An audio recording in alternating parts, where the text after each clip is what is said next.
राधे राधे। श्री हरिवंश कार्तिक महात्म 10वां अध्याय। सागर मंथन की कथा सुनकर किया क्रोध, चला जलंधर इंद्र से करने हेतु विरोध। नारद जी बोले, देवताओं को जीतकर जो राक्षस पाताल में जा बसे थे, वे जलंधर का आश्रय पाकर अब फिर भूमंडल में आकर रहने लगे। एक बार उस जलंधर ने राव का सिर कटा हुआ देखकर उसका कारण शुक्राचार्य से पूछा। तब उन्होंने समुद्र मंथन और 14 रत्नों के हरण की कथा तथा दैत्यों के पराक्रम का सब वृतांत कह सुनाया। अपने पिता सागर के मंथन की बात सुन उसने क्रोध से लाल लाल आंख करके घसमन नामक अपने दूत को इंद्र के पास भेजा।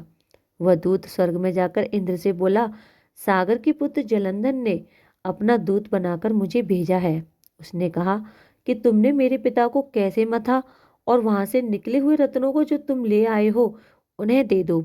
इस प्रकार दूत का वचन सुन विस्मित होकर भय और रोष से इंद्र घसमर से कहने लगा, हे दूत, हमने सागर का मंथन इसलिए किया था कि पहले मेरे से डरे हुए पर्वतों को सागर ने अपनी कुछ में छिपा लिए थे और बहुत से दैत्यों की उसने रक्षा की थी।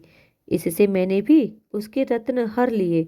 सागर का पुत्र शंखासुर भी देवताओं से बैर करता था, वह भी समुद्र के भीतर छिप गया। उसको मेरे छोटे भाई ने निहत किया। अब तुम जाओ और समुद्र मथने का कारण जलंधर से कहो।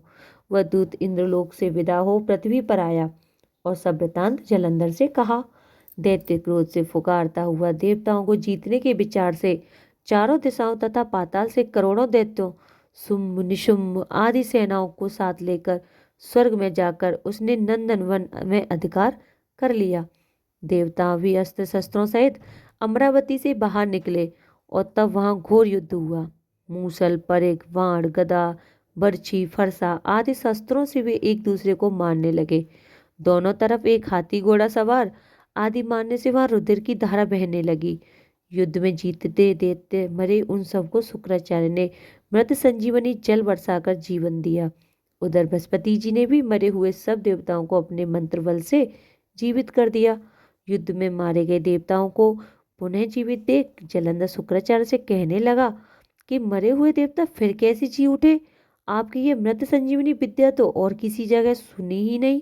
शुक्राचार्य बोले, बृहस्पति ने द्रोणाचल से दिव्य औषधियां मंगाकर इन देवताओं का जीवन दिया है, इसलिए तुम द्रोणाचल ही हर लाओ। नारद जी बोले, दैत्येंद्र ने यह सुनकर द्रोणागिरी को लाकर समुद्र में फेंक दिया और फिर संग्राम को आ गया। संग्राम में देवताओं को मरे हुए देखकर बृहस्पति द्रोणाचार्य के पास गए तो वहां वही नहीं था। द्रोणाचार्य को दैत्य हर ले गए।